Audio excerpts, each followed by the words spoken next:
Hello everyone, welcome back to the channel our Study Adda. So guys basically हम देखने वाले हैं हमारी क्लास 10 की बुक फर्स्ट फ्लाइट का चैप्टर द 100 डेसेस 1 क्वेश्चन आंसर। तो बेसिकली कहते हैं 100 डेसेस 1 एंड 100 डेसेस 2 दो अलग चैप्टर्स हैं एंड ये काफ़ी बड़े चैप्टर्स हैं, तो इसके क्वेश्चन आंसर्स भी अलग अलग हैं। तो 100 डेसेस का पार्ट 2 आपको चैनल पे मिल जाएगा, वहाँ से देख लेना। स्टार्ट करते हैं गाइस हम 100 डेसेस का पार्ट 1।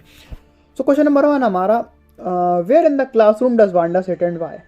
सो वांडा का पूरा नाम है वांडा पीटरॉन्स्की एंड इसका आंसर है Wanda Petronski used to sit on the corner most benches lost in her world where rough boys usually sat. मतलब बेसिकली वो एक बैक बेंचर थी, अभी कह सकते हैं। एंड ये उसका आंसर, आप इसको कॉपी कर लेना। क्वेश्चन नंबर 2 है, where does Wanda live, what kind of a place do you think it is. So basically short answer है, ठीक है। इसका आंसर आपको ये दे गया। ये बेसिकली 2 मार्क्स या फिर एक्सट्रैक्ट में आ सकते हैं इस टाइप के क्वेश्चन। क्वेश्चन नंबर 3 हमारा, when and why do Peggy and Maddie notice Wanda's absence. तो बेसिकली ये दो गर्ल्स थी एंड वांडा एक तीसरी गर्ल है और इसका आंसर आपको यहाँ पे दे रखा है।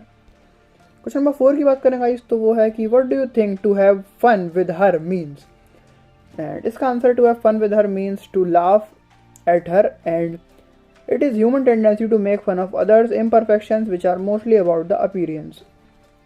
सो बेसिकली यहाँ पे डिस्क्रिमिनेशन किया जाता है, ठीक है, वांडा के साथ में। एंड ये आंसर आप इसको कॉपी कर सकते हैं। क्वेश्चन नंबर 5 हमारा, in what way was Wanda different from the other children. So Wanda was a Polish girl whose parents were settled down in America. She was a source of fun because of her last name which is made up her different from others because American did not have such names and it was difficult to pronounce। and rest of the answer आप copy कर सकते हैं। Question number 6 की बात करें guys, तो वो है हमारा, did Wanda have 100 dresses, why do you think she shade this. या फिर यहाँ डिड मेरे ख्याल से नहीं, यहाँ पे आएगा why do you think she shade this. So इसका आंसर आपको यहाँ पे दे रखा है, ठीक है, आप आराम से कॉपी कर सकते हैं।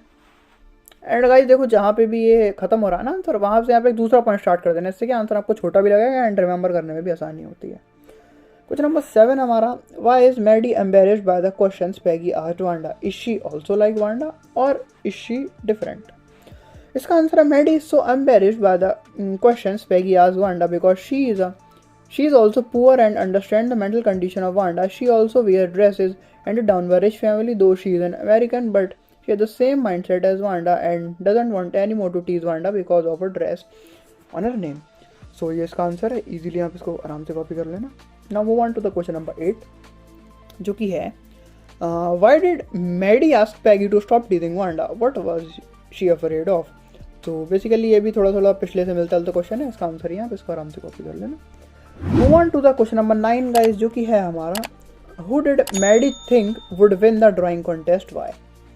इसका आंसर है, Maddie always believe that Peggy would win the drawing competition as she was good in drawing and everybody in the school loved her. She had a good image and impression on her teachers and classmates and no other girls in the class should draw as well as her, so Peggy definitely had a very good chance of winning in the drawing contest according to Maddie। आप answer का screenshot ले लो या फिर copy कर लेना। Question number 10 है हमारा, who one the drawing contest and what had the winner drawn. तो बेसिकली इसमें ये है कि जो ड्राइंग कॉन्टेस्ट थी वो वांडा जीत जाती है and rest of the answer आप कॉपी कर लेना। नाउ बात करते हैं इस क्वेश्चन नंबर 11 की, जो कि है हमारा, how is Wanda seen as different by the other girls, how do they treat her. तो बेसिकली ऐसा क्वेश्चन ऊपर भी आ चुका है, बेसिकली इनके आंसर सेम होते हैं, क्वेश्चन पूछने का तरीका अलग है। इसका आंसर आपको ये दे रखा है, आप आराम से कॉपी कर लेना। Move on to the question number 12 guys, जो कि है हमारा, how does Wanda feel about the dresses game, why does she say that she has 100 dresses, and this is the complete answer. Now बात करते हैं question number 13 की। As मैंने आपसे कहा था ये चैप्टर काफ़ी लंबा, तो उसमें काफ़ी सारे क्वेश्चन आंसर्स हैं एंड अगर आपको ये जानना है कि इसका एग्जाम में वेटेज कितना है तो वो वीडियो आपको चैनल पे मिल जाएगी, वहाँ पे जाकर चेक कर लेना। एंड क्वेश्चन नंबर 13 हमारा guys, why does Maddie stand by and goes not to do anything, how is she different from Peggy, और was Peggy friendship is important to Maddie, why which lines in the text tells you this. ये answer है, ये भी एक short type का answer है, but इस type के आंसर इंपॉर्टेंट नहीं रहते हैं, बट स्टिल कॉपी तो आपको करना ही है, तो इसके नोट्स बना लेना। And now move on to the last question, जो कि हमारा, what does miss Mason think of Wanda's drawing. What do the children think of them, how do you know. तो बेसिकली इसमें मिस्टर मैशन की thinking और बाकी बच्चों की थिंकिंग को कंपेरिजन करके आपको इसका आंसर देना। 4 लाइन का आंसर है, बहुत ही शॉर्ट, आप इसको आराम से कॉपी कर सकते हैं। सो गाइस ये थे हमारे 100 डेसेस चैप्टर 1 के complete question answers. And class 10th English के बाकी सारे चैप्टर्स क्वेश्चन चैनल पर मिल जाएंगे, प्लस में बाकी सारे सब्जेक्ट के सोल्यूशंस भी चैनल पर अपलोड हैं। एंड अगर आपको बोर्ड एग्जाम्स के लिए स्टडीज़ करनी है, इंपॉर्टेंट क्वेश्चन वगैरह चाहिए, सो वो आपको डिस्क्रिप्शन में मिल जाएंगे, वहाँ से आके आप चेक कर सकते हैं।